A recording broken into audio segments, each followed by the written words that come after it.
जय हिंद दोस्तों, आप लोगों का स्वागत है मेरे यूट्यूब चैनल अमरेंद्र कमांडो पे। सबसे पहले मैं कोई टीचर नहीं हूँ और ना ही कोई यूट्यूबर हूँ। मैं इस देश का एक जवान हूँ, फौजी हूँ। इस नाते मैं लोगों तक ये मैसेज देना चाहता हूँ कि लोगों तक जो भी जानकारी पहुँच रही है वो बिल्कुल करेक्ट हो, सही हो।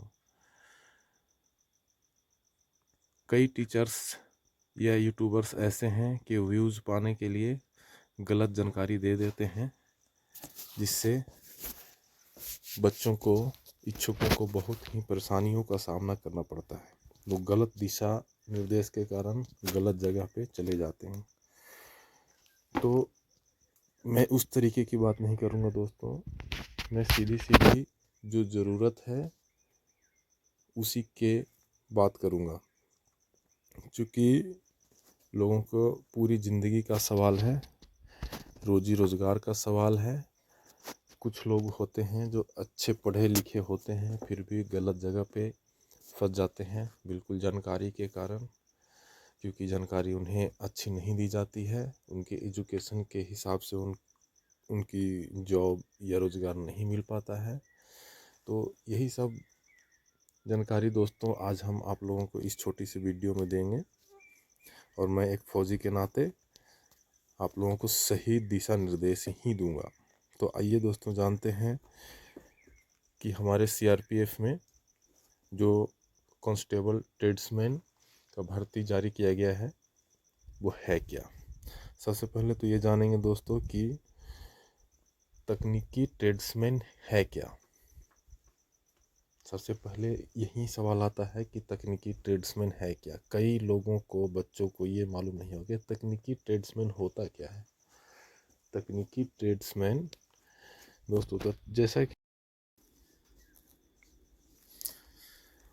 तकनीकी और ट्रेड्समैन शब्द का यूज किया गया है, मतलब जो कोई व्यक्ति टेक्निकल डिग्री ले रखे हैं, जैसे स्पेशल टेक्निकल बीटेक हो गया, या प्लम्बरिंग का कोई स्पेशल हो गया, या फिर इलेक्ट्रीशियन का कोई स्पेशल टेक्निकल डिग्री ले रखे हैं, उनके लिए बेहतर मौका है, क्योंकि इस बल में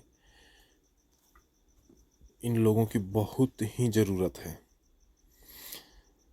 तो चलिए दोस्तों ऑनलाइन आवेदन की तरफ बढ़ते हैं।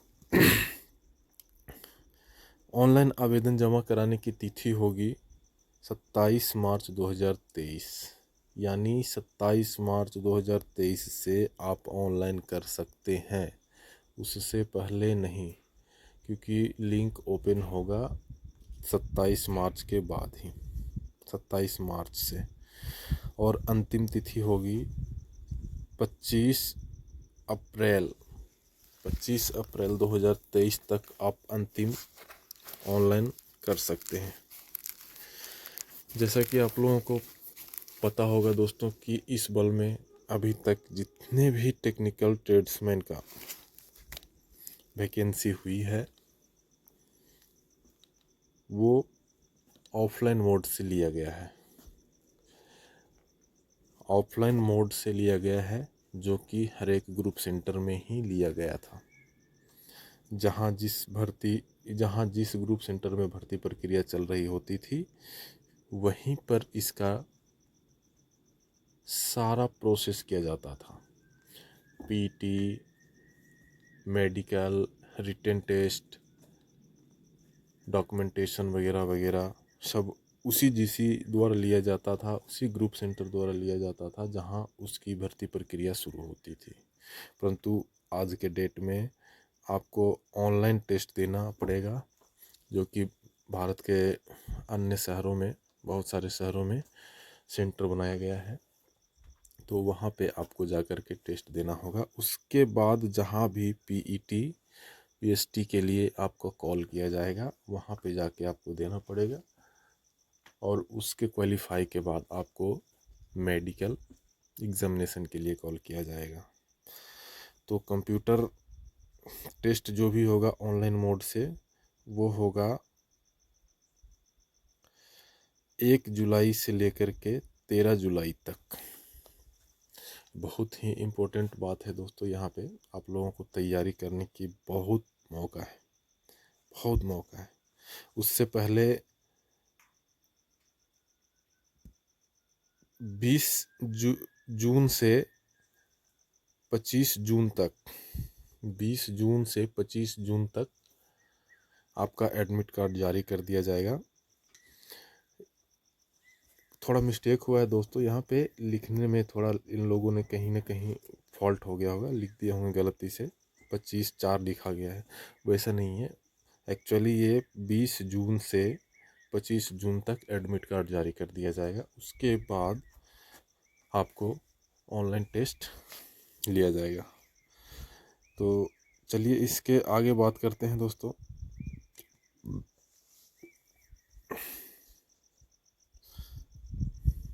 जो मुख्य बात होगी वहीं पर से हम बात करेंगे दोस्तों, फालतू बात नहीं बताएंगे।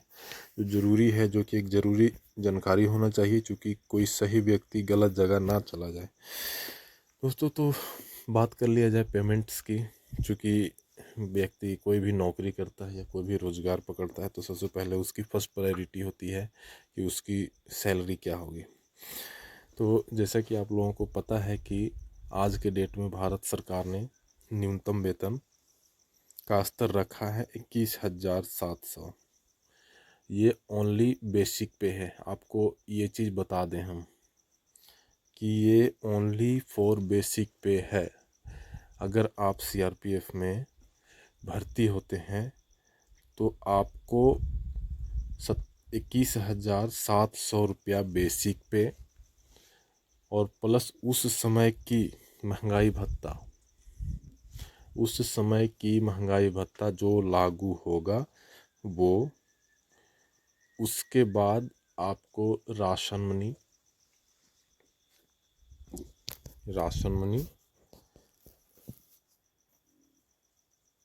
जोड़ करके आपको पेमेंट बनाया जाएगा। तो अप्रोक्स 35 समथिंग चला जाता है, क्योंकि आप जैसे ही ज्वाइन करेंगे तो 35 समथिंग के लगभग हो जाता है। और भी अन्य तरीके की अलाउंसेस हैं जो भी प्रदान किया जाता है। तो सबसे पहला ज़रूरी दोस्तों यह है कि पेमेंट्स के बारे में जानकारी होनी चाहिए। उसके बाद जब तक आप भर्ती होने के बाद जब तक आप ट्रेनिंग करते हैं तब तक की ही ये वेतन रहेगी। उसके अलावा दोस्तों सीआरपीएफ के किसी भी बटालियन में आपकी पोस्टिंग होती है, किसी भी बटालियन में आपकी पोस्टिंग होती है, उसके अनुसार आपको एक्स्ट्रा अलाउंसेस दिया जाता है।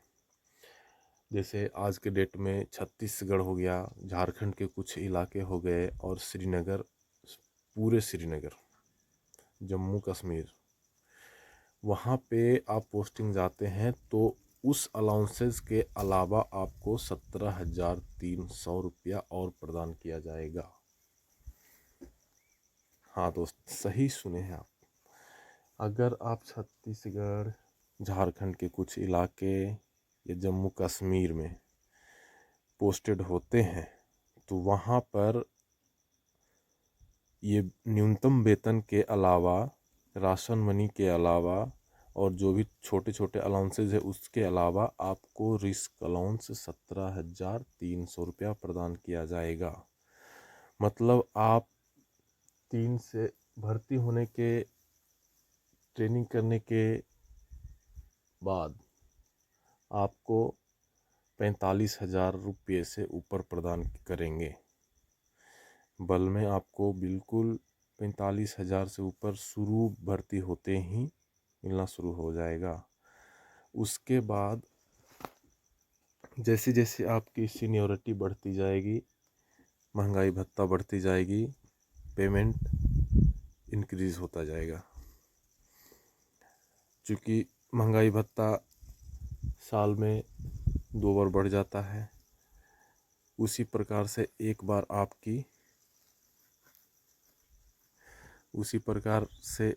आपकी वेतन में डीए बढ़ेगा।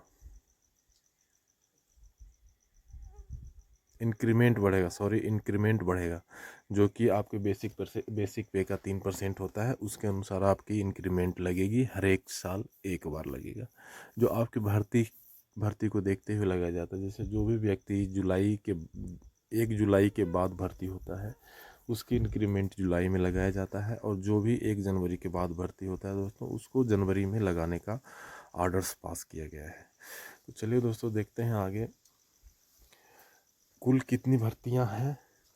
तो कुल भर्तियां हैं दोस्तों 9,212, चूँकि महिला को इसमें जोड़ा गया है।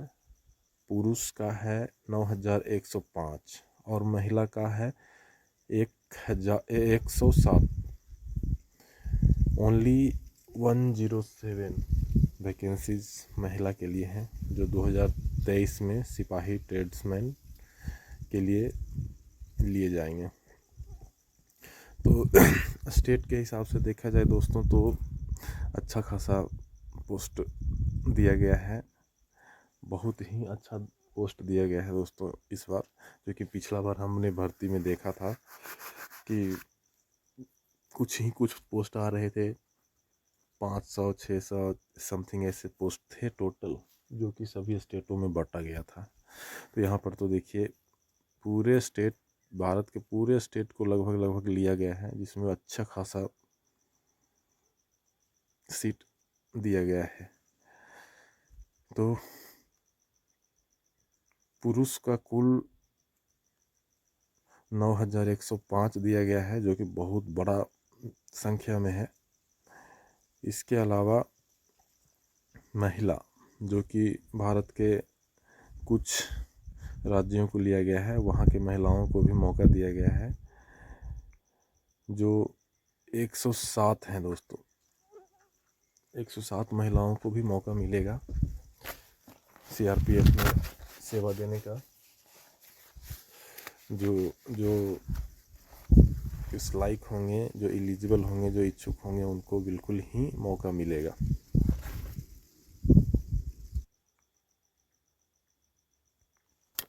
दोस्तों, कुछ देर पहले हमने जो टेक्निकल शब्द का यूज़ किया था, तकनीकी शब्द के बारे में बोला था, वो यहाँ पे शुरू होता है। ये है वो टेक्निकल्स वालों के लिए ये है।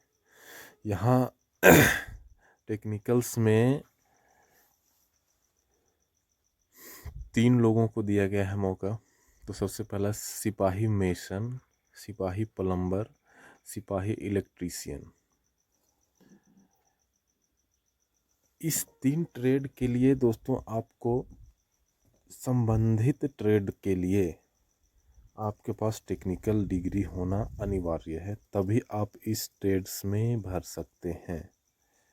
जैसे सिपाही मेसन मतलब जो मिस्त्री होता है, कंस्ट्रक्शन का जो मिस्त्री होता है दोस्तों, जिसको बोलते हैं राजमिस्त्री। इस बल में बहुत ज़रूरत है दोस्तों, जो कि और इसकी ड्यूटी बहुत ही इजी है। क्योंकि पता ही है कि मेसन्स का क्या काम होता है, लोग को हर एक घर में काम करवाया होगा हर लोगों ने, उसी तरीके का यहाँ पे इसकी ड्यूटी होती है दोस्तों, मेसन की। दूसरा चलते हैं दोस्तों प्लम्बर। तो आपको पता ही होगा कि प्लम्बर जो हर एक के घर में पाइप फिटिंग, नल वगैरह का काम करता है, उसमें एक पोस्ट निर्धारित किया गया है। इसके लिए भी आपको टेक्निकल ट्रेड्स की ज़रूरत पड़ेगी, जो आपके पास इसकी डिग्री होनी चाहिए। आगे बात करेंगे दोस्तों कि इसके लिए क्या डिग्री और कितना समय का होना चाहिए। और सबसे अच्छा है कि ये हर एक लोगों के पास मिल जाता है, जो है इलेक्ट्रीशियन का। आप इलेक्ट्रीशियन से ITI किए हुए होंगे तो आपको बहुत अच्छा मौका है। और सीट भी 4 निर्धारित किया गया है, जो कि जनरल का 2 है, OBC का 1 है और SC का 1 है। तो बहुत अच्छा मौका है कि यहाँ पे आप फॉर्म अप्लाई कर सकते हैं इसके लिए। और बहुत अच्छी ड्यूटी है सीआरपीएफ के अंदर, इलेक्ट्रीशियन, प्लम्बर और मेसन की। आपको रात की ड्यूटी देनी नहीं पड़ेगी। यहाँ पे आप अपने ट्रेड से बिलोंग करेंगे, क्योंकि आपके पास काम इस प्रकार की होगी कि आपको कहीं और छेड़ने की ज़रूरत नहीं पड़ेगी दोस्तों। और आगे देखते हैं, भूतपूर्व सैनिक के लिए 10% की रिक्तियाँ दी गई है, जो भारतीय पुलिस सेवा या अन्य अभ्यर्थियों को द्वारा भरा जाएगा। तो मुख्य रूप से दोस्तों हम उसी पे बात करेंगे जो ज़रूरी होगा।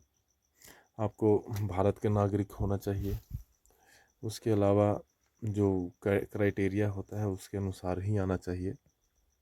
हाँ, मेन इम्पोर्टेंस अब यहाँ पे आ गया दोस्तों की एज सीमा क्या होनी चाहिए। इस बल में भर्ती होने के लिए आपको एज 1 अगस्त 2023 को 21 साल से 27 साल, 21 साल से 27 साल तक होनी चाहिए। और जन्म तिथि 2/8/1996 से 1/8/2002 के बीच में ही होना चाहिए। 1/8/2002 1/8/2002 के बाद का नहीं होना चाहिए। बहुत लंबा समय दिया है दोस्तों, बहुत ही लंबा समय दिया है। तो इसके लिए आप लोग एलिजिबल होंगे। और जो लोग छूट का दावा करते हैं उनके लिए भी अच्छा है, मौका है। जैसा कि देखिए, अनुसूचित जाति के लिए, एससी के लिए 5 वर्ष, ओबीसी के लिए 3 वर्ष, और बाकी जो भूतपूर्व सैनिक है उनके लिए तो अलग सिस्टम होता ही है इस बल में, वो है। लेकिन आपको पता है एससी एसटी के लिए 5 साल बहुत छूट है दोस्तों, और ओबीसी के लिए 3 वर्ष का छूट दिया गया है, बहुत है। यानी आपको 27 और छूट जो लेंगे, 27 3 30 हो जाएंगे ओबीसी के लिए, और 27 और 5 हो जाएगा 32 ईयर्स ओल्ड। अगर आप छूट लेकर के आना चाहते हैं तो। और आगे चलेंगे, जो मुख्य रूप से है हम वही बात करेंगे दोस्तों, क्योंकि ये कोई उतना ज़रूरी नहीं है आप लोगों के लिए। जो नॉर्मल लोग हैं उनके लिए सिविलियंस हैं उनके लिए। बाकी तो जो ज़रूरी चीज़ है वो स्टाफ कोटा में जो भर्ती होंगे उनके लिए तो है ही है। वो प्रमाणीकरण सर्टिफिकेट प्रक्रिया जो तो सबको पता है, सब अंडरस्टूड है कि मैट्रिक एटलीस्ट होना चाहिए, इससे ज़्यादा की ज़रूरत नहीं है। यहाँ पे जैसे लिखा हुआ है दोस्तों, योग्यता क्या होनी चाहिए। हाँ, इसमें एक ट्रेड्स बहुत ही अच्छा दिया गया है दोस्तों। सबसे अच्छा ट्रेड्स दिया गया है कि सिपाही ड्राइवर, बहुत बढ़िया मौका है दोस्तों ड्राइवर का, और सीट भी काफ़ी अच्छा है, काफ़ी हद तक बहुत है। इसके लिए किसी भी मान्यता प्राप्त विद्यालय से, विश्वविद्यालय से मैट्रिक होना चाहिए। क्या होना चाहिए? मैट्रिक।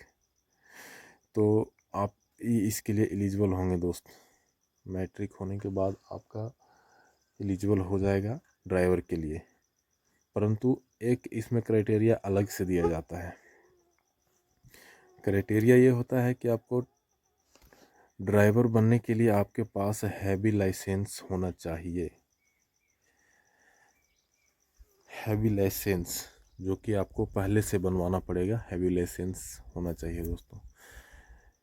तो आपको, अगर आपके पास अगर हैवी लाइसेंस है, आप ड्राइविंग करते हैं, तो आपके लिए बहुत अच्छी मौका है, बहुत ही अच्छा मौका है। तो आप इसमें भर सकते हैं दोस्तों। उसके बाद एक टेक्निकल यहाँ पे भी है दोस्तों, एक टेक्निकल यहाँ पे भी है सिपाही मोटर मैकेनिक, आपको इसमें ITI की ज़रूरत पड़ेगी। जो लोग भी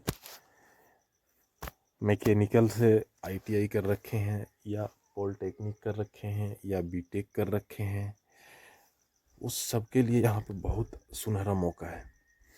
बिल्कुल इजी तरीके से यहाँ पे सिलेक्शन होगा। क्वालिफ़िकेशन 10 चाहिए ही चाहिए, अंडरस्टूड है। उसके लिए मोटर मैकेनिक के लिए आपको 2 वर्ष, कम से कम 2 वर्ष का यहाँ पे ITI, उसके बाद पॉलिटेक अगर मैकेनिक से हैं या बीटेक मैकेनिक से हैं तो वहाँ पे आप कर सकते हैं। अदरवाइज मेन यहाँ पे शुरू होता है, आप वो उस ट्रेड्स के अलावा आप अदर किसी ट्रेड्स के लिए अप्लाई करते हैं तो आधा से ज़्यादा बच्चे इसी में रह जाते हैं कि अन्य ट्रेड्स के लिए जिसकी व्याख्या नहीं किया गया है उसके लिए क्या क्या आवश्यकता है। तो दोस्तों मैं बताता हूँ।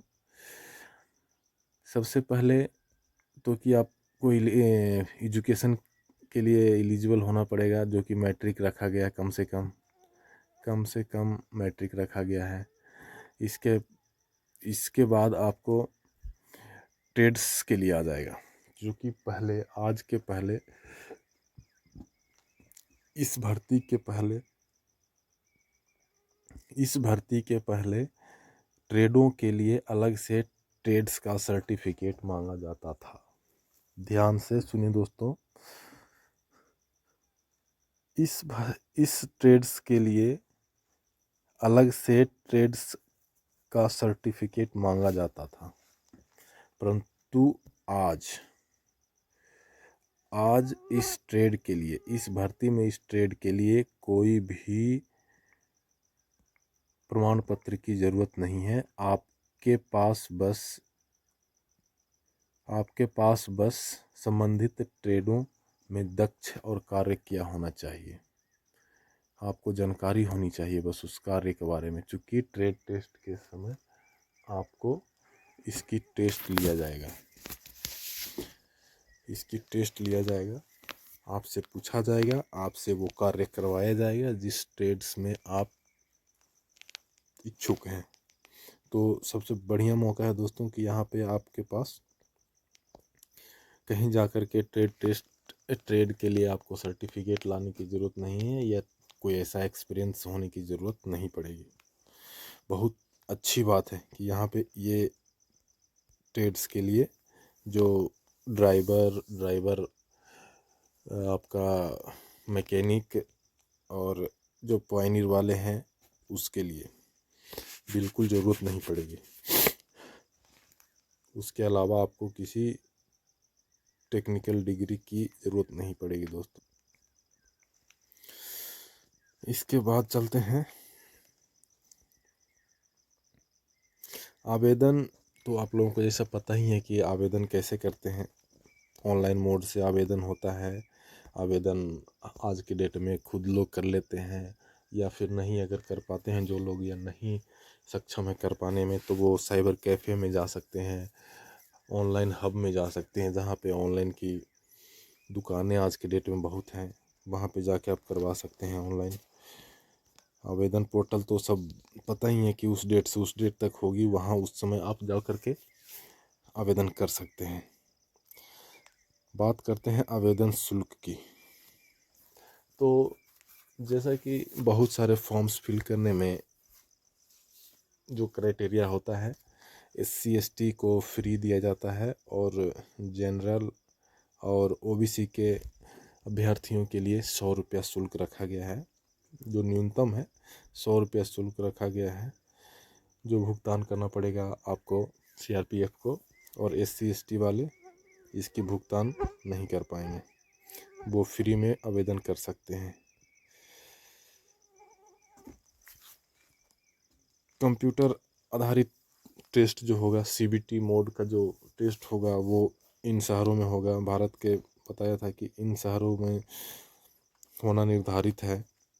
आंध्र प्रदेश में कुछ जगह है, बिहार में, झारखंड में, कर्नाटक, अरुणाचल प्रदेश, असम, नागालैंड, मतलब बिहार के हर एक स्टेट में, बिहार के हर एक स्टेट में और उसके हर एक शहर में, हर एक शहर में, हर एक बड़े शहर में होना निर्धारित है।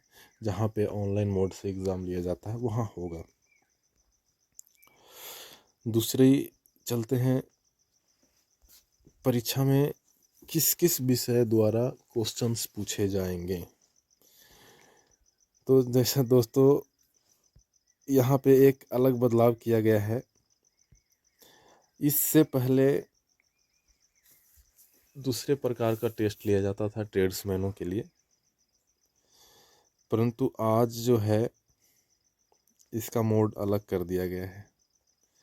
क्योंकि हमने एक दो बार वैकेंसी में इन्वॉल्व रहा है, एक दो बार हमने टेस्ट भी लिया है, तो इस बार टेस्ट का अलग ही मोड कर दिया गया है। तो चलिए, फिर भी आप लोग पढ़े लिखे हैं, बहुत अच्छे हैं, तो इन लोग इसके बारे में तो जानकारी होगा ही होगा। ये सब टोटल 100 मार्क्स का क्वेश्चन होगा दोस्तों। आपको 2 घंटे का समय दिया जाएगा। परंतु यहाँ जो बदलाव किया गया है वो यहाँ बदलाव किया गया है कि जो नॉर्मल क्वेश्चन से एग्ज़ाम लिया जाता था, चूँकि ये ट्रेड्समैन का है, टेक्निकल ट्रेड्समैन का है, तो इतनी हाई फाई लेवल का एग्ज़ाम लेना कोई ज़रूरी नहीं पड़ता है। जैसा कि यहाँ पे दिया गया है कि ये रीजनिंग हो गया, जीके जीएस हो गया, मैथमेटिक्स हो गया, इंग्लिश या हिंदी हो गया। तो ये तो जहाँ तक पता है आपको हर एक एग्ज़ाम का ये रूल है, इसमें है। परंतु इससे पहले रीजनिंग होता था, जीके जीएस होता था, और गणित वगैरह का कुछ क्वेश्चन होता था। मतलब सभी का 25-25 क्वेश्चन है, वो कुछ ही क्वेश्चन होता था। उसके अलावा उस ट्रेड के बारे में, जिस ट्रेड से आप बिलोंग करेंगे उस ट्रेड के बारे में क्वेश्चंस होते थे। वहाँ से उस ट्रेड्स के बारे में आपको क्वेश्चन दिया जाता था, जो कि एक बहुत ही अच्छा सिलेक्शन होने का बहुत अच्छा मौका रहता था। क्योंकि हर एक व्यक्ति जानता है कि खाना बनाने में क्या क्या ज़रूरत पड़ता है। तो ये सब प्लस पॉइंट था रिटन एग्ज़ाम क्रैक करने का। और आज के डेट में तो ये बिल्कुल जैसे सभी एग्ज़ाम्स होते हैं उस तरीके से एग्ज़ाम लिया जाएगा। तो कोई दिक्कत नहीं दोस्तों, मेहनत करने के बाद सब इजी है, ज़्यादा कोई उतना नहीं है। मैट्रिक लेवल का ही ये भी पूछा जाएगा। और यहाँ पे एक सबसे बड़ी बदलाव किया गया है दोस्तों, यहाँ पे एक बहुत बड़ा बदलाव किया गया है। जो आज के डेट में हर एक एग्ज़ाम का रूल हो गया है कि नेगेटिव मार्किंग आपके पास होगा।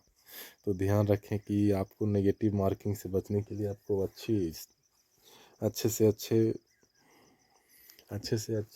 एजुकेशन को दिखाना होगा, अच्छे से अच्छे तरीके से पढ़ना पड़ेगा।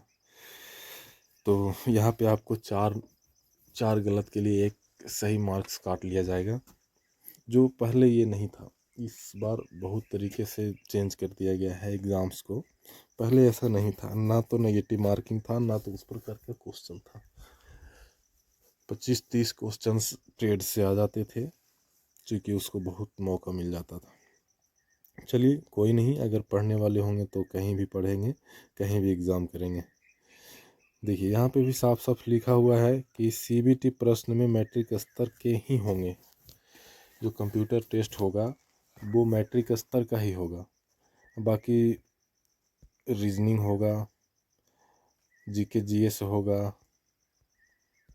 गणित होगा, अंग्रेजी या हिंदी होगा, जिसमें आप दोनों में से एक कोई कर सकते हैं 25 नंबर का। उसके बाद हाइट की बात करते हैं दोस्तों, हाइट की बात करते हैं तो जनरल मेल है उसके लिए यहाँ पे 170 सेंटीमीटर। जनरल बोले तो जनरल ओनली, यहाँ पे सभी सामान्य से लेकर के एससी तक। एसटी को इसमें छूट दिया गया है सिर्फ। एसटी को छूट दिया गया है, तो जनरल, ओबीसी और एससी, ये सभी के लिए 170 सेंटीमीटर निर्धारित है। और एसटी को यहाँ पे छूट दिया गया है हाइट में 162 सेंटीमीटर, 162.5 सेंटीमीटर पुरुष के लिए और 150 सेंटीमीटर महिलाओं के लिए। ये अनुसूचित जनजाति के लिए, एसटी के लिए है। और सामान्य जो भी हैं महिला, सामान्य ओबीसी और एससी की महिला के लिए 157 सेंटीमीटर अनिवार्य है, 170 सेंटीमीटर पुरुष के लिए अनिवार्य है। बाकी जो भी छूट का दावा करते हैं उनके लिए भी है। उम्र में ऊंचाई, हाइट में छूट की दावा करते हैं उनके लिए भी है। यहाँ पे छाती फुलाने का जो प्रक्रिया है वो बल के बहुत जाना माना इवेंट्स हैं। तो जैसा सभी को पता है 80 और उसके बाद 5 सेंटीमीटर फुलाना होता है। जो लोग अगर 5 सेंटीमीटर नहीं फुला पाते हैं उनको फेल कर दिया जाता है। तो 5 सेंटीमीटर नॉर्मली जो स्वस्थ लोग होते हैं वो करते ही हैं, ऐसा कोई दिक्कत नहीं आता है। जो स्वस्थ हैं वो बिल्कुल 5 क्या 8-10 सेंटीमीटर फुलाते हैं और अच्छे से अच्छे तरीके से फुलाते हैं। और कुछ छाती फुलाने में किसी किसी को छूट है, जो कि कुछ राज्य के लोगों के लिए है। और महिलाओं को सीना फुलाने की कोई ज़रूरत नहीं होगी, सीना माप नहीं लिया जाएगा, जो महिलाएं हैं उनको ज़रूरत नहीं है। और आगे चलते हैं दोस्तों। हाँ, अब यहाँ से शुरू होता है फिजिकल इवेंट्स। प्रक्रिया में सबसे पहले आपका रिटन टेस्ट हो गया। रिटन टेस्ट के बाद आपका आ जाएगा पीईटी, पीएसटी, पीईटी। जैसे ही आप रिटन क्वालिफाई करेंगे उसके बाद आपको इसकी एडमिट कार्ड बन जाएगी और कोई ना कोई ग्रुप सेंटर जहाँ पे इसकी भर्ती प्रक्रिया शुरू की जाएगी। लगभग हर एक स्टेट के हर एक जीसी में किया ही जाएगा। तो इसके लिए आपके पास पीईटी में होना चाहिए। पीईटी के लिए सिपाही चालक, motor mechanic, painter, brass band, मोची, दर्जी, ब्यूगलर के लिए आपको 24 मिनट में 5 किलोमीटर की दौड़ को निकालना होगा, जो नॉर्मल एसएससी जीडी में भी होता है। तो 24 मिनट में 5 किलोमीटर। और महिलाओं, ये पुरुष के लिए है, महिलाओं के लिए 1600 मीटर 8.5 मिनट में, जो कि बहुत टाइम है दोस्तों। 24 मिनट जो है ना, समय बहुत होता है 5 किलोमीटर के लिए। हम लोगों जैसे लोग हैं 16 मिनट में निकाल के रखे हैं 5 किलोमीटर। 24 मिनट तो बहुत है, 24 मिनट बहुत टाइम होता है। अगर आप सही से प्रैक्टिस करेंगे, सही से दौड़ेंगे तो आपको 24 मिनट सफिशिएंट टाइम है। और कुछ ट्रेड्स के लिए जो सिपाही, कुक, जलवाहक, नाई और धोबी महिला सफाई कर्मचारी, उनके लिए दिया गया है 10 मिनट में 1600 मीटर। बहुत अच्छा मौका है। फिजिकल में तो फेल होने का कोई मतलब ही नहीं है। यहाँ पे फिजिकल का कोई ऐसा गलत है ही नहीं कि जो फेल हो जाए। महिला को 12 मिनट में दिया गया है 1600 मीटर। तो ये सब बहुत अच्छा छूट है। और देखिए, जो टेक्निकल्स वाले हैं पायनियर के लिए, उनके लिए 9 मिनट में 1600 मीटर, 5 मिनट में 800 मीटर। ये तो बहुत अच्छा मौका है, जो नॉर्मली फिजिकल करने वालों को भी पास कर लिया जाएगा, जो सिर्फ क्वालिफाई होना चाहिए।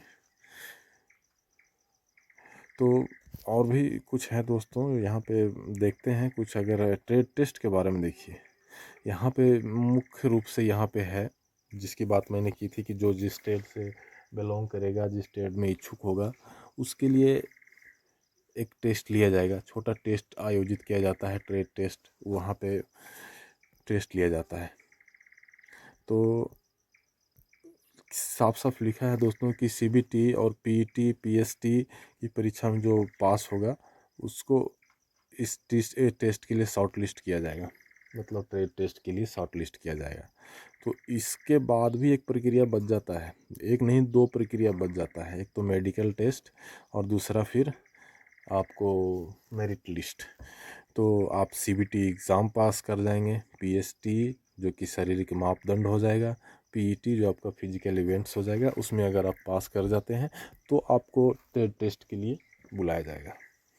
ट्रेड टेस्ट के लिए बुलाया जाएगा, उसमें आपको जिस संबंधित ट्रेड से हैं उससे आपको टेस्ट लिया जाएगा। जैसा कि आप अगर ड्राइवर के लिए फॉर्म अप्लाई करते हैं तो आपको ड्राइविंग का ज्ञान होना चाहिए और हर एक वाहनों को हैंडलिंग करने के लिए, रख रखाव करने के लिए आना चाहिए। और फिटर के लिए, फिटर बोले तो मैकेनिक, फिटर मैकेनिक को ही इस बल में बोला जाता है। तो फिटर के लिए आपको क्या है, ऑटोमोबाइल फिटर मैकेनिक ट्रेड का ज्ञान होना चाहिए, औजारों को संभालना, औजारे के बारे में जानकारी होना चाहिए। तो बहुत अच्छा तरीके से ट्रेड टेस्ट हो जाता है।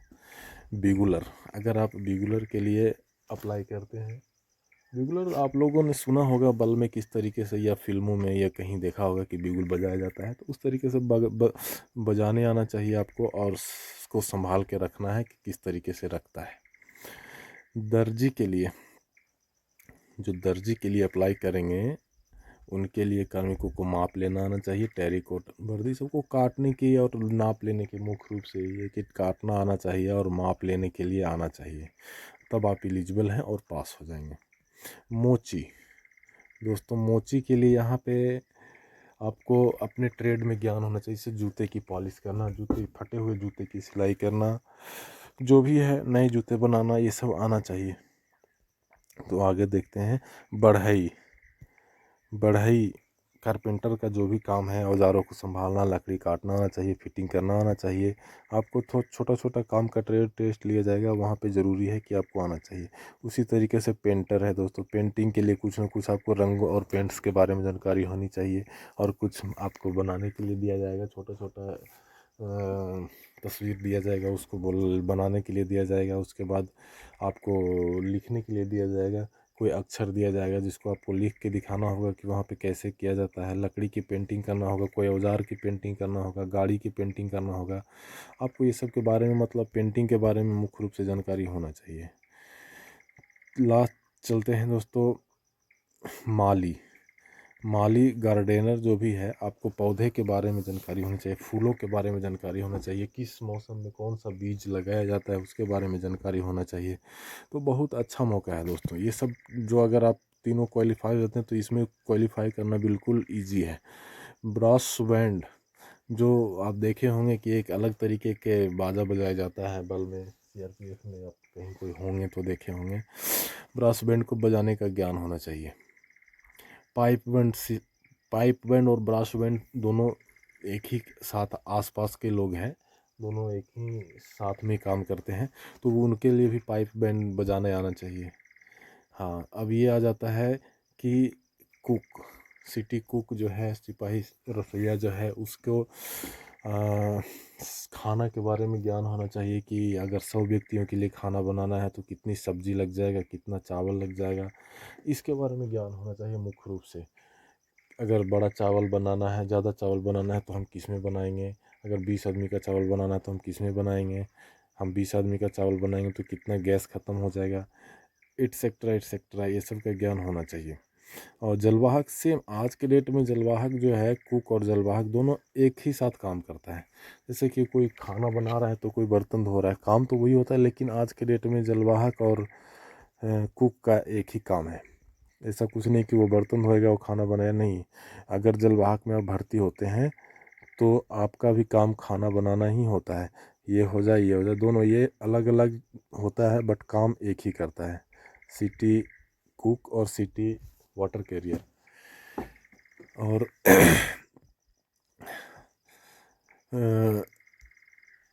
कॉन्स्टेबल बार्बर, जो हेयर ड्रेसर है, महिला का लिए है, इनको अपने बालों के बारे में जानकारी होनी चाहिए, बालों को कैसे किस तरीके से किस अच्छा काटना है, औजारों किस औजार से काटना है, इस तरीके की जानकारी होना चाहिए। तो आपका बिल्कुल नॉर्मली वहाँ पे लोग बताते भी हैं बार बार टेस्ट लेने आएंगे, वो बताते भी हैं और पीछे से देख के आदमी समझ जाता है। अगर फर्स्ट व्यक्ति दिया है टेस्ट तो सेकंड वाला देख के समझ जाता है कि हाँ इसका क्या मतलब है। धोबी का उस तरीके से धोबी के लिए भी है कि कपड़ा कैसे धोया जाता है, कैसे कपड़े को धुलाई की जाएगी, किस कपड़े को किस तरीके से धुलाई करना है, यही है इसमें, और ज़्यादा कुछ है ही नहीं ट्रेड टेस्ट में। और सफाई कर्मचारी को मुख्य रूप से कि फर्श को कैसे साफ़ किया जाता है, झाड़ू कैसे लगाया जाएगा, बाथरूम इत्यादि की साफ़ सफाई कैसे की जाएगी। उसके अलावा आपके जो भी क्लीनिंग का जो भी केमिकल्स वगैरह है उसके बारे में नॉर्मल जानकारी होनी चाहिए, बाकी सब ठीक है। मेसन के लिए राजमिस्त्री जो होते हैं उसके उपकरण और काम के बारे में जानकारी होना चाहिए। तो साफ साफ मैं पहले ही बता दिया था कि ये क्या क्या चीज़ है, ईंट कैसे लगता है, सीमेंट का मिश्रण कैसे किया जाता है, बस यही है। इसके अलावा प्लम्बर वही मैं बता ही दिया था कि आपको पाइपलाइन के बारे में जानकारी होनी चाहिए, बैंड टी एल ये सब के बारे में जानकारी होनी चाहिए। बाकी आप इसमें पास हो जाएंगे। ट्रेड टेस्ट उतनी कोई भारी है नहीं। इलेक्ट्रीशियन के बारे में बताया था कि आपको बिजली का काम आना चाहिए, एमसीबी, फिटिंग, पंप, प्लग, ये सब के बारे में जानकारी होनी चाहिए। 11,000 वोल्ट, 440 वोल्ट, ये सब सप्लाई या जो भी जानकारी होनी चाहिए, क्योंकि ये मस्ट है जानकारी होना। आपकी अपनी सेफ्टी के लिए भी हर चीज़ जानकारी होना ज़रूरी है। तो अगर ये क्वालिफाई करते हैं दोस्तों तो आपको डॉक्यूमेंट्स वेरिफिकेशन के लिए आपको कॉल किया जाएगा। डॉक्यूमेंट्स वेरिफिकेशन के लिए आपको कॉल किया जाएगा। आप डॉक्यूमेंट्स वेरिफिकेशन में डॉक्यूमेंट्स आपके पास जैसे जो भी प्रस्तुत करेंगे, मैट्रिक, इंटरमीडिएट या फिर ट्रेड टेस्ट से संबंधित ट्रेड, या फिर आप छूट के लिए चाहते हैं तो उसके लिए आपको कास्ट सर्टिफिकेट या जो भी उम्र के लिए जो भी छूट लेंगे उसके अकॉर्डिंग आपको देना पड़ेगा। अब आता है बात यहाँ पे मेडिकल की। अगर ये क्वालिफाई कर जाते हैं तो आपको मेडिकल देना होगा। तो सबसे इम्पोर्टेंस है दोस्तों आज के डेट में कि मेडिकल होता कैसे है। हम लोगों को तो मेडिकल साल में एक बार होता है, उसी तरीके से आप जिस तरीके से बल में आना चाहेंगे तो वहाँ भी आपको मेडिकल किया जाएगा। तो मोस्टली आपके बॉडी के हर एक ऑर्गन से सही होनी चाहिए। आँख आपका बिल्कुल सही होना चाहिए, दांत आपका बिल्कुल सही होना चाहिए, आपको नौकनी नहीं होना चाहिए, आपको हाइड्रोसिल नहीं होना चाहिए। तो मोस्टली ये 4-5 चीज़ अगर आपको पास शो नहीं हो रहे हैं तो मेडिकल आपका नॉर्मली क्रैक होगा, कोई दिक्कत नहीं आ पाएगा। एक्सरे होगा, आपको इंटरनल पार्ट्स की जानकारी के लिए एक्सरे होगा। और यहाँ पे देखिए एक क्राइटेरिया होता है महिलाओं के लिए। महिलाओं के लिए एक क्राइटेरिया होता है कि जो भी महिला अभ्यर्थी हैं उनके लिए अगर प्रेगनेंसी के दौरान अगर आप इस चीज़ को जाते हैं तो वहाँ पे मान्य नहीं होता है। तो ये प्रेगनेंसी के दौरान आपको फिजिकल में ही मान्य नहीं होगा एक्चुअली। अगर आप कुछ महीने के भी हैं, प्रेगनेंसी ले रखे हैं या प्रेगनेंसी कंसीव कर रखे हैं, तो आपको कुछ महीने के लिए भी होंगे तभी भी वहाँ से आपको डिस्क्वालीफाई कर दिया जाएगा, अनक्वालीफाई कर दिया जाएगा। तो प्रेगनेंसी को लेकर के यहाँ पे थोड़ा अलग तरीके से करता है। और अगर आप मेडिकल के लिए हैं, मेडिकल के समय होता है तो वहाँ पे आपको अगर आप प्रमाण पत्र दस्तावेज प्रस्तुत करते हैं तो उस तरीके से उसको उसके अलावा का जो भी मेडिकल्स हैं उसको करने के बाद आपको वहाँ पे चयन कर लिया जाएगा और आपको लाभ दिया जाएगा। उसके बाद अगर एएमई हो जाता है और किसी व्यक्ति का रिव्यू मेडिकल होता है, रीमेडिकल करता है, डॉक्टर्स द्वारा रीमेडिकल लिया जाता है, लिखा जाता है, तो उसके लिए आपको एक अलग से मेडिकल करवाने के लिए टाइम दिया जाएगा कि आप इस तारीख तक वहाँ पे मेडिकल करवा के रिव्यू मेडिकल आप दावा कर सकते हैं कि हाँ मैं ठीक ठाक हूँ, मेरा जो भी प्रक्रिया है वो सब सही है, वहाँ पे गलती से मेरे को ये दिया गया था। रीमेडिकल दिया गया था। तो वहाँ पे आप रिव्यू मेडिकल के लिए आपको कॉल किया जाएगा, आप वहाँ पे जाके दे सकते हैं। और जैसा कि मैं बताया था कि नेत्र परीक्षण वो 6/6 और 6/9 खराब होता है, वो सब बेहतर आँख के लिए 6/6 है, और 6/9 तो ख़राब है ही है अगर किसी के 6/9 आता है तो इसीलिए मेडिकल का वही नॉर्मल जो पहले चलता आ रहा है। और आँख तो बिल्कुल सही होना चाहिए मेडिकल के लिए।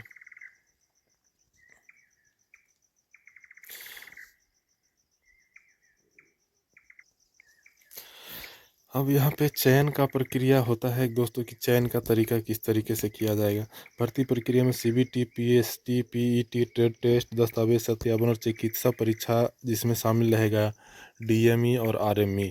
इसको क्वालिफाई करने के बाद आपको कट ऑफ प्राप्तांक, जिसको मैंने बोला था मेरिट लिस्ट, सॉर्ट किया जाएगा दोस्तों।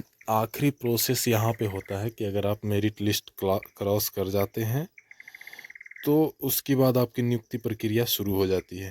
तो मेरिट लिस्ट नॉर्मली अगर जिस तरीके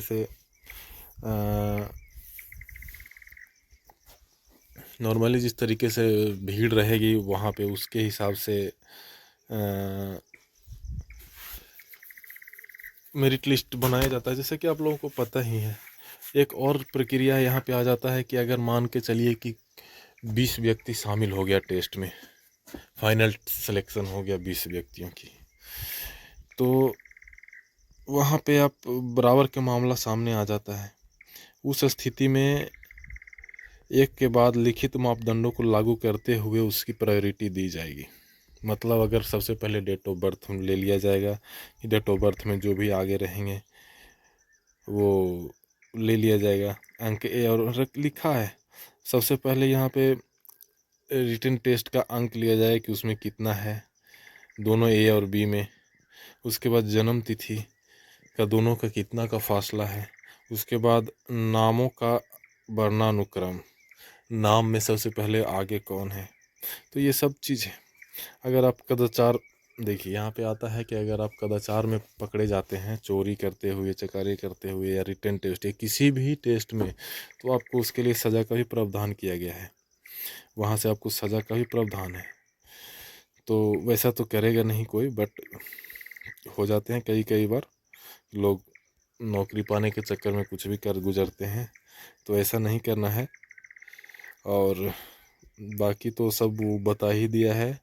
और विशेष जानकारी के लिए मैं डिस्क्रिप्शन में अपना नंबर दे दूंगा। जो भी जानकारी चाहिए वो मेरे पर्सनल नंबर पे कॉल करके बात कर सकते हैं, जो भी जानकारी चाहिए। और एक चीज़ बता दें कि यहाँ पे एक ट्रेनिंग, अभी एक ट्रेड्समैन की ट्रेनिंग यहाँ पे हमारे कैंपस में 16 जून तक चलना है। इसके बाद वो पास आउट हो जाएंगे और आप लोगों की भर्ती प्रक्रिया जैसे शुरू होगी या उसके कुछ ही महीने के लिए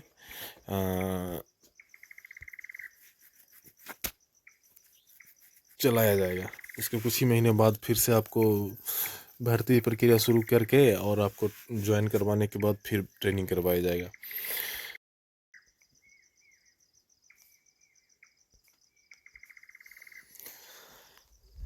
चयन का तरीका है दोस्तों कि जो भी मेरिट लिस्ट में भी लोग, बहुत सारे लोग छांटे जाते हैं, क्योंकि बहुत मेरिट लिस्ट में नाम 2 गुना 3 गुना दिया जाता है। जैसे कि इसमें लिखा भी होगा, देखिए यहाँ पे लिखा हुआ है कि 2 या 3 गुना मेरिट लिस्ट में उम्मीदवारों को शॉर्ट लिस्ट किया जाएगा। रिक्त संख्या का लगभग 2 या 3 गुना मेरिट लिस्ट में लिया जाएगा। और वहाँ पे मेन मुख्य रूप से वहाँ पे नंबर के हिसाब से उसको शॉर्ट लिस्ट किया जाता है। अगर आप ये सब क्वालिफाई करते हैं तो आपकी प्रक्रिया आगे बढ़ जाएगी और नियुक्ति के लिए आपको कॉल किया जाएगा। और यहाँ पे एक और छोटा सा बात होता है कि जिस तरीके से आप अगर सेम नंबर पा लेते हैं तो उस दौरान आपको क्या किया जाएगा। अगर 20-25 जो भी हैं सीट पे अगर नंबर बराबर लेके रखते हैं तो उसमें क्या चीज़ मान्य होगा, यहाँ पे दिया गया है। जैसे कंप्यूटर टेस्ट 1 और 2 में अंकों की योग का सीनियरिटी देखा जाएगा, उसके बाद आपके आयु में देखा जाएगा, उसके बाद आपके नामों का वर्णानुक्रम देखा जाएगा। इस तरीके से देकर के उसको प्रायोरिटी दिया जाएगा और उसकी सिलेक्शन पहले किया जाएगा। अब चलते हैं दोस्तों, आप ये सब कुछ क्वालिफाई हो जाते हैं तो आपको नियुक्त करवाया जाएगा, यानी ज्वाइनिंग करवाया जाएगा आपके होम एड्रेस पे। जहाँ पे आप जिस होम एड्रेस को आपने दिया होगा उसमें आपको ज्वाइनिंग लेटर भेजा जाएगा और आपको बताया भी जाएगा, आपके ईमेल पे भेजा जाएगा, आपके नंबर पे भेजा जाएगा। तो ज्वाइनिंग के बाद आप कोई भी ग्रुप सेंटर में, जिस कंसर्न ग्रुप सेंटर में आपको ज्वाइन करवाया जाएगा, और उसके बाद कुछ समय आप जीसी में रहेंगे जहां आपको किट आइटम्स इशू किया जाएगा और उसके बाद आपको ट्रेनिंग के लिए भेजा जाएगा। तो मुख्य रूप से टेक्निकल ट्रेड्समैन की ट्रेनिंग 2 जगह करवाया जाता है सीआरपीएफ में। ज़्यादातर ट्रेड्समैन की ट्रेनिंग यही 2 जगह करवाया जाता है, अदरवाइज कहीं जहाँ पे खाली रहेगा वहाँ पे करवाया जाता है। तो सबसे पहला है सीआरपीएफ की आरटीसी 5 राजगीर बिहार। यहाँ पे टेक्निकल ट्रेड्समैन की ट्रेनिंग लगभग करवाई जाता है और यहाँ एक बैच अभी चल भी रहा है, जो कि 51वां बैच चल रहा है, जिसमें कुछ लड़के ट्रेनिंग कर रहे हैं, कुछ महिलाएं भी ट्रेनिंग कर रही है। तो अगर यहाँ होता है तो यहाँ होगा, otherwise RTC Jodhpur, RTC CRPF Jodhpur में आपकी ट्रेनिंग करवाएगी। ट्रेनिंग आपकी टोटल 3 महीने की होगी, टोटल 12 वीक की होगी ट्रेनिंग, जिसमें आपको 1 महीने के लिए जनरल ट्रेनिंग दिया जाएगा, जिसमें आपको फायरिंग होगी, आपकी पीटी वगैरह होगी, आपकी जंगल कैंप होगी, आपकी सारी सिखलाई जो जनरल ड्यूटी में होती है वो सारी सिखलाई 1 महीने के अंदर ही करवाया जाएगा। हथियार से संबंधित सिखलाई हो गया, आपको पीटी हो गया, डेली पीटी हो गया, आपकी ड्रिल हो गया, सभी कुछ की सिखलाई 1 महीने के अंदर दिया जाएगा, फर्स्ट 1 महीने। बाकी 2 महीने के दौरान आपको टेक्निकल ट्रेड्स के बारे में ट्रेनिंग दिया जाएगा। जो लास्ट 2 महीने हैं उसमें आपको टेक्निकल के बारे में सिखलाई दिया जाएगा। बहुत अच्छे से ट्रेनिंग दिया जाता है। 3 महीने आपके मज़े में कटेंगे, उसके बाद आप कहीं भी डिप्लॉय होंगे, वहाँ पे आपको मज़ा आएगा और आपको अच्छा खासा रिस्क अलाउंस दिया जाएगा, अच्छे खासा रिस्क अलाउंस मिलेगा। तो आप भर्ती प्रक्रिया को क्वालिफाई करते ही आप 45 से 50 हज़ार रुपये का हकदार होंगे। तो आप लोग ट्राई कीजिए और आगे देखिए, आगे आपको बताते हैं।